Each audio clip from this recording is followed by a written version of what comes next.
Hola, buenas tardes. Vamos a dedicar esta cuarta parte de la serie de bioelectricidad a estudiar el potencial de membrana en reposo. Esta es probablemente la parte más importante de toda la serie, porque lo que vamos a tratar de entender es por qué el interior celular en una célula en reposo es negativo con respecto al compartimiento extracelular y por qué el potencial de membrana vale lo que vale. Hay muchas cosas que hay que tomar en cuenta para el estudio del potencial de membrana en reposo y vamos a partir del uso de todos los conceptos que estuvimos viendo en las partes anteriores. En primer lugar, tenemos que considerar que el interior de la célula contiene lo que llamamos aniones fijos, que son aniones para los cuales la membrana no tiene permeabilidad. Por lo tanto, son aniones, por eso se denominan aniones fijos, que no pueden abandonar el compartimiento intracelular. Y están formados, por ejemplo, por aniones proteinatos, por los ácidos nucleicos, por aniones fosfato. No pueden abandonar el interior de la célula.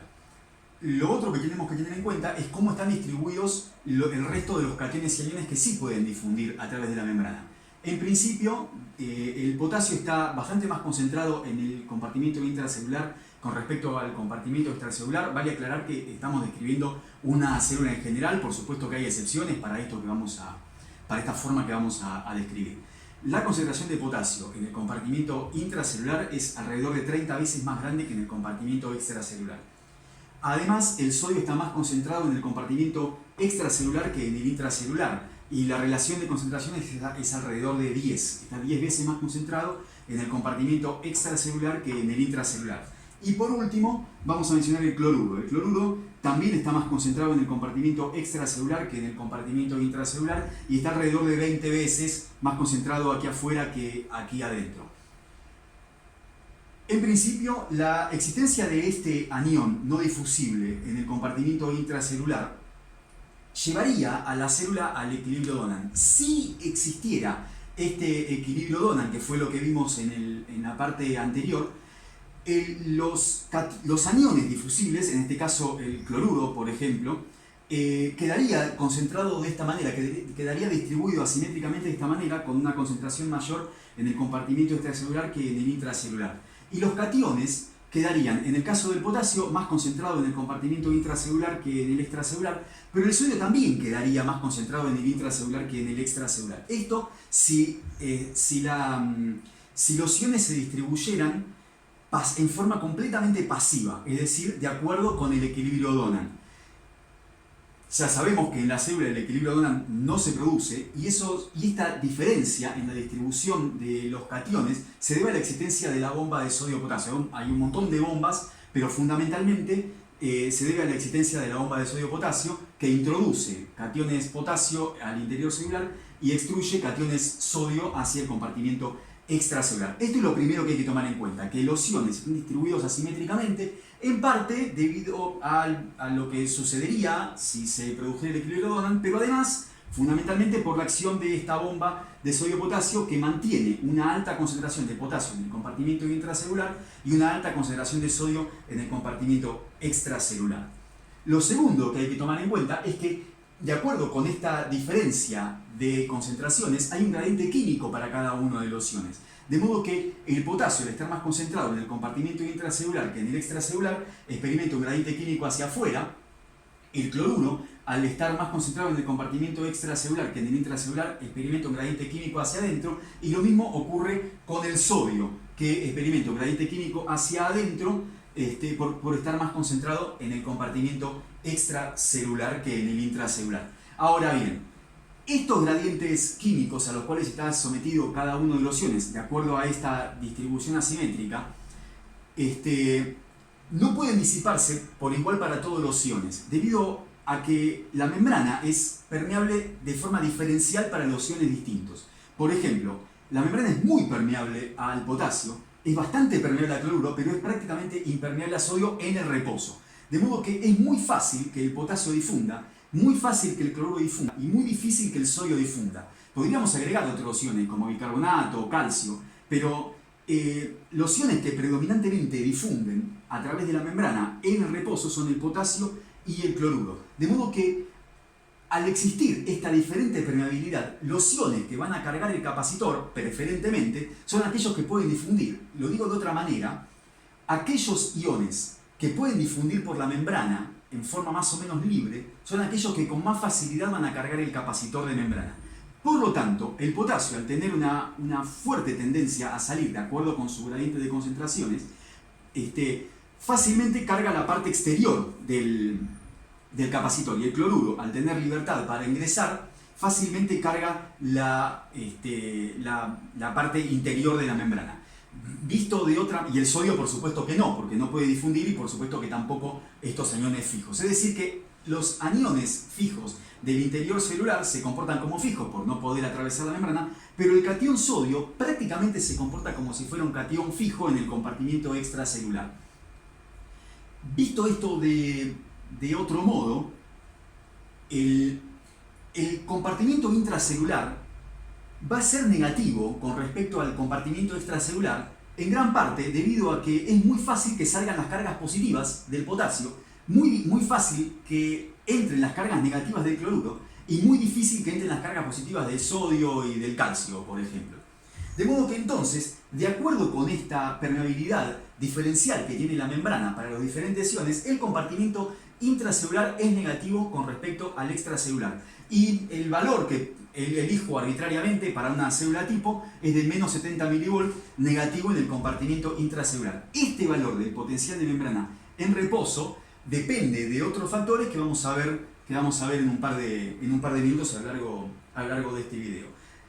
De modo que ahora, viendo que el interior celular es negativo con respecto al exterior, los iones no están sometidos, nos damos cuenta de que los iones no están sometidos solamente a su gradiente de concentración, su gradiente químico, sino que además están sometidos a un gradiente eléctrico, que como está el compartimiento intracelular cargado negativamente, va a atraer algunos iones hacia el compartimiento intracelular y va a repeler a otros iones hacia el compartimento extracelular. Entonces, en principio, lo que habíamos visto es que el potasio experimenta un gradiente químico hacia el exterior de la célula, el cloruro un gradiente químico hacia el interior y el sodio un gradiente químico también hacia el interior celular, pero a esto se agrega un gradiente eléctrico. De modo que, como el interior celular es negativo, este compartimiento atrae al potasio por su carga eléctrica. La carga eléctrica del potasio es positiva. Por lo tanto, el interior celular atrae al potasio hacia el interior. De modo que el gradiente eléctrico para potasio se opone al gradiente químico, y después en otro momento vamos a ver cuál de los dos es mayor y por lo tanto cuál es la fuerza neta que experimenta el potasio que lo lleve hacia adentro o hacia afuera. El sodio, como el interior celular es negativo y el sodio es positivo, también experimenta un gradiente químico que lo lleva hacia adentro. Podemos ver que entonces el sodio, tanto por su gradiente eléctrico como por su gradiente químico, tiene una tendencia a entrar. Por lo tanto, el sodio tiene una fuerte tendencia a ingresar a la célula. De modo que si se abrieran los canales para sodio, el sodio entraría al compartimiento intracelular. Por último, como el compartimiento intracelular es negativo con respecto al exterior y el cloruro tiene carga negativa, este interior celular repele al cloruro y por lo tanto el cloruro experimenta un gradiente eléctrico hacia el exterior celular. De modo que, de nuevo, al igual que para el potasio, el cloruro experimenta un gradiente químico que es opuesto, tiene sentido opuesto al gradiente eléctrico, y vale la pena luego estudiar cuál de los dos es más grande para ver para dónde se mueve, para dónde experimenta el cloruro esta tendencia a moverse. Por lo tanto, cada uno de los iones participa en el potencial de membrana de acuerdo a esta permeabilidad diferencial que tienen. De modo que, repito lo que había dicho antes, el potasio y el cloruro experimentan una gran facilidad para moverse a través de la membrana, y el sodio experimenta una facilidad muchísimo menor. La permeabilidad del sodio es muchísimo más baja. Por lo tanto, los iones que van a participar en la carga del capacitor de la membrana son fundamentalmente el potasio y el cloruro, y mucho menos el sodio. De acuerdo con esto, entonces, cada uno de los iones tiene una participación diferente en la carga del capacitor y por lo tanto una participación diferente en la génesis del potencial de membrana en reposo. Aquellos iones que tengan más participación son aquellos iones que son más difusibles. Esa información, que está incompleta porque ahora la voy a completar, está contenida en una en una ecuación que se llama ecuación de Goldman, Hodgkin y Katz, que tiene esta forma. Y en esta ecuación lo que se puede ver es que tiene una forma muy parecida a la ecuación de Nernst, exceptuando que este factor, este factor que forma parte del logaritmo natural, es mucho más complejo que el que aparece en la ecuación de Nernst. Porque es la suma de términos que incluyen la concentración de cada ion en uno de los compartimientos multiplicado por su permeabilidad. Y lo que nos dice esto es que la participación de cada uno de estos términos va a depender de cuánto valga, por un lado, la permeabilidad al ion, por ejemplo, la permeabilidad al potasio, la permeabilidad al sodio, pero no solo eso, sino además de cuán concentrado esté el ion en los compartimentos. Es decir, que no solo los iones participan en la génesis del potencial de membrana de acuerdo con su permeabilidad, sino también de acuerdo con su abundancia. Es decir, los iones que más participen en la génesis del potencial de membrana en reposo son aquellos que más fácilmente difundan a través de la membrana y que además tengan una alta concentración en los compartimentos, es decir, aquellos que sean más abundantes. Cuanto más abundante sea y cuanto más fácilmente difunda, mayor va a ser su participación en la génesis del potencial de membrana. Entonces vamos a tratar de estudiar esta ecuación, vamos a ver cómo es que funciona haciendo algunas cuentas, es decir, vamos a utilizar esta ecuación en dos condiciones. La primera de ellas en el potencial de membrana en reposo y la segunda de estas situaciones durante, por ejemplo, la fase cero de un potencial de acción de una fibra sódica. Bueno, vamos a ver entonces qué es lo que sucede en el potencial de membrana en reposo, cómo es que se usa esta ecuación en el potencial de membrana en reposo. Lo primero que tenemos que tomar en cuenta es lo que ya vimos en la parte 2 de la serie de bioelectricidad, que es todo este conjunto de factores en los cuales R es la constante de los gases, T es la temperatura absoluta y F es la constante de Faraday. R y F son constantes y T es un valor que depende del experimento o de la situación que se esté considerando, pero que lo podemos aproximar alrededor de 300 Kelvin y entonces podemos considerarlo como un factor fijo, constante. Y vamos a convertir además el logaritmo natural al logaritmo decimal utilizando el factor de conversión 2,3 y entonces la ecuación nos va a quedar escrita de esta manera y a la vez vamos a reemplazar los valores que forman parte del argumento del logaritmo. Entonces, para la permeabilidad potasio ponemos 1, la permeabilidad sodio es mucho más baja que la permeabilidad potasio, la permeabilidad del calcio muchísimo más baja, una milésima que la permeabilidad al potasio, la permeabilidad de cloruro aproximadamente igual que la permeabilidad a potasio. Estos son los valores que ponemos en numerador y denominador y reemplazamos por las concentraciones. Para potasio extracelular 5, para sodio extracelular 140, para calcio extracelular 5, para cloruro intracelular 5, todo en miliequivalentes por litro.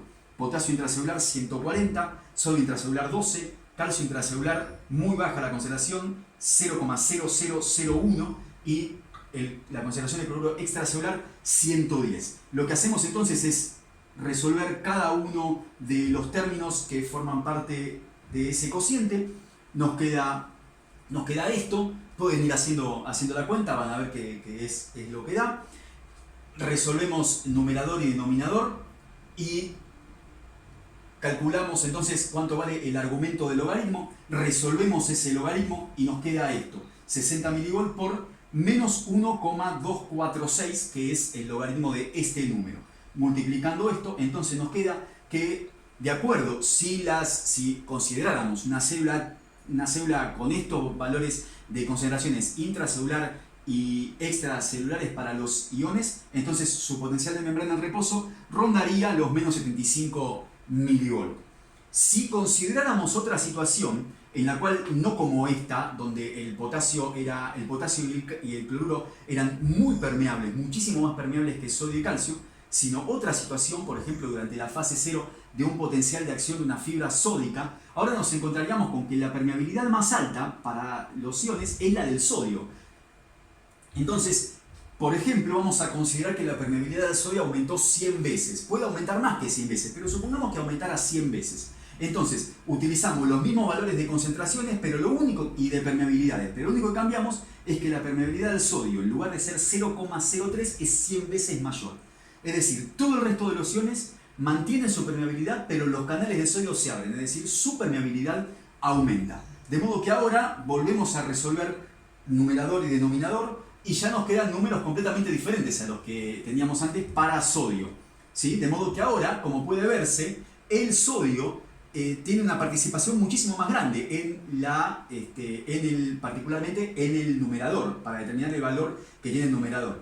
Una de las cosas importantes que tenemos que ver es que tanto en el potencial de membrana de reposo como en este tipo de potencial de acción, porque es de una fibra sódica, si fuera una fibra cálcica sería diferente, pero como es una fibra sódica, el calcio, que tiene una permeabilidad baja y además está muy poco concentrado, tiene una participación muy baja en el valor que va a tomar luego tanto el numerador como el denominador. Entonces, uso esto para recalcar que la participación de los iones en la génesis del potencial de membrana depende tanto de su permeabilidad como de su abundancia. Los iones que más participen en la génesis del potencial de membrana van a ser aquellos que tengan una permeabilidad elevada y que además sean abundantes. Vamos resolviendo entonces el numerador, el denominador, hacemos la cuenta y ahora nos queda este número. De modo que resolvemos ese logaritmo, nos queda esto, y multiplicando entonces 60 por 0,177 nos queda más 10,6. Es decir, que el aumento de la permeabilidad al sodio lo que hace es que ahora el potencial de membrana se parezca más al potencial NERS de sodio. Es decir, dicho de otra manera, la participación del sodio en la génesis del potencial de membrana ahora es mucho más grande que lo que era antes. Y entonces el potencial de membrana cambia y se parece más al potencial de equilibrio del sodio. Por último, lo que vamos a tratar de ver es una aplicación en un experimento durante el cual lo que se hace es comparar. Primero se miden valores del potencial de membrana que están representados con estos circulitos y se calcula cuánto debería valer el potencial de membrana si el potencial de membrana estuviera dado solamente por la ecuación de Nernst para potasio o si el potencial de membrana está dado por la ecuación de Goldman, Hodgkin y Katz, que fue la que vimos recién. Entonces, lo primero, esta recta que se ve aquí, que ahora marco en rojo, es el valor hipotético que se obtendría si el potencial de membrana estuviera dado exclusivamente por la ecuación de Nernst para potasio. Lo que se ve es, en lugar de 60 se usa 58 porque es un experimento y se calculan valores precisos utilizando la temperatura del experimento por el milivol, por supuesto, por el logaritmo de la concentración de potasio extracelular sobre la concentración de potasio intracelular. De modo que el potencial de membrana que nos da va a tener el signo del compartimiento que puse acá abajo, o sea que va a tener el signo del intracelular. Por otro lado, estos valores que se ven trazando esta curva son aquellos que se obtendrían utilizando la ecuación de Goldman, Hodgkin y Katz. Y los que se marcan con los circulitos son los valores que efectivamente se miden durante el experimento. Entonces, la idea es esta. Si uno se fija, cuando la concentración de potasio extracelular, aquí lo que se grafica es el potencial de membrana en función de la concentración de potasio extracelular. Y lo que se va haciendo en el experimento es ir cambiando la concentración de potasio en el medio extracelular. Es decir, lo que se hace es tomar una fibra muscular, y colocarla en un baño donde uno va modificando la concentración del líquido que rodea a esa célula. Particularmente lo que se va cambiando en este experimento es cuánto potasio contiene ese líquido extracelular. Entonces, la ecuación de Goldman, Hodgkin y Katz que vimos en las diapositivas anteriores era esta. En este experimento que se hace, particularmente este experimento, lo primero que se hace es reemplazar al cloruro por otro anión que no difunda a través de la membrana. De modo que si el cloruro no puede difundir a través de la membrana, ya no puede formar parte de la ecuación de Goldman, Hodgkin y Katz y por lo tanto lo sacamos. Lo otro que habíamos visto en las diapositivas anteriores es que como el calcio tiene una permeabilidad muy baja y además está muy poco concentrado en ambos compartimientos, entonces prácticamente no participa y por lo tanto también lo vamos a sacar. A partir de esto, lo que vamos a tratar de ver es por qué a altas concentraciones de potasio extracelular, es decir, cuando el líquido que baña a la célula muscular que yo estoy estudiando tiene una alta concentración de potasio extracelular, por qué la ecuación de Goldman, Hodgkin y Katz predice el potencial de membrana del mismo modo que la ecuación de Nernst para potasio. Es decir, ¿por qué a esa concentración de potasio, el potasio prácticamente es el único ion que importa? Pero cuando uno lo mira a bajas concentraciones de potasio extracelular, de hecho llegando a lo fisiológico, estamos por acá en lo fisiológico, vemos que la ecuación de Goldman, Hodgkin y Katz, el valor predicho de potencial de membrana con la ecuación de Goldman, Hodgkin y Katz, difiere del valor predicho por la ecuación de Nernst para potasio. Y además ese valor va difiriendo cada vez más de los valores experimentales. Pero en el rango fisiológico se parecen bastante, tanto lo experimental como lo predicho por la ecuación de Goldman, Hodgkin y Katz. La idea entonces es la siguiente. Cuando la concentración de potasio extracelular es alta, este factor es un número grande, multiplicado por una permeabilidad grande, me da un sumando grande en el numerador. La permeabilidad del sodio vimos que era baja, y aunque la concentración extracelular de sodio es elevada, el producto de una concentración elevada de sodio extracelular por una permeabilidad muy baja nos daba alrededor de 4 o 5. Si la concentración de potasio extracelular es, por ejemplo, de 100, este número, 1 por 100, me da 100, sumado a 5 me da 105, 104, y la verdad que 5 es bastante despreciable frente a 100, es decir, que hacer 100 dividido algo o 105 dividido algo es prácticamente lo mismo. De modo que termino con el denominador. La permeabilidad a potasio es elevada y la concentración de potasio intracelular es elevada, es 140, por lo tanto este número me da 140.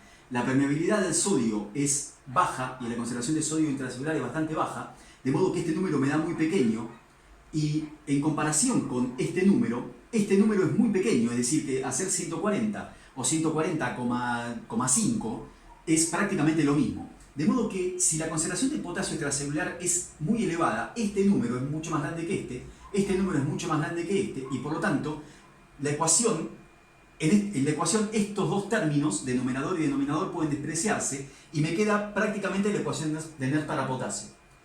Por lo tanto, si este término de permeabilidad por concentración de potasio extracelular es muy grande, el valor predicho por la ecuación de Goldman, Hodgkin y Katz es prácticamente el mismo que el predicho por la ecuación de Nernst. Es decir, que a altísimas concentraciones de potasio extracelular, por supuesto por encima de lo fisiológico, ¿no? Pero a altísimas concentraciones de potasio extracelular, el potencial de membrana está casi exclusivamente dado por el potasio. Pero a bajas concentraciones de potasio extracelular, este término ya no es tan grande. Por ejemplo, si la concentración de potasio extracelular es 5, la permeabilidad a potasio sigue siendo lo mismo de antes. 1 multiplicado por 5 me da 5 y este término me daba 4. Por lo tanto, ya 5 más 4, este término ya no es despreciable frente a este. Y dividir 5 sobre 140 no es lo mismo que dividir 9 sobre 140. Ya la diferencia es mucho más grande. Es decir, que cuanto más baja es la concentración de potasio extracelular, este término se hace relativamente cada vez menos importante con respecto a este. Por lo tanto, el sodio empieza a importar cada vez más. Y entonces su participación en la génesis del potencial de membrana es cada vez más importante. Debido a eso, entonces, el valor predicho por la ecuación de Goldman, Hodgkin y Katz es diferente a concentraciones de potasio fisiológicas, es diferente al valor predicho por la ecuación de Nernst para potasio. Para redondear entonces esta parte, debemos recordar que cada uno de los iones que forman parte del compartimiento intracelular y extracelular van a participar en la génesis del potencial de membrana de acuerdo con dos características. La primera de ellas es la abundancia que tengan. Cuanto más abundante es el ion en los medios intra y extracelular, entonces mayor va a ser la participación de ese ion en la génesis del potencial de membrana. Y el segundo factor extremadamente importante es la permeabilidad que ese ion tenga a través de la membrana, es decir, con qué facilidad va a cargar el capacitor de la membrana. Cuanto más abundante sea y cuanto más permeabilidad tenga la membrana para ese ion, mayor va a ser su participación en la carga del capacitor de membrana y por lo tanto mayor va a ser su participación en la génesis del potencial de membrana.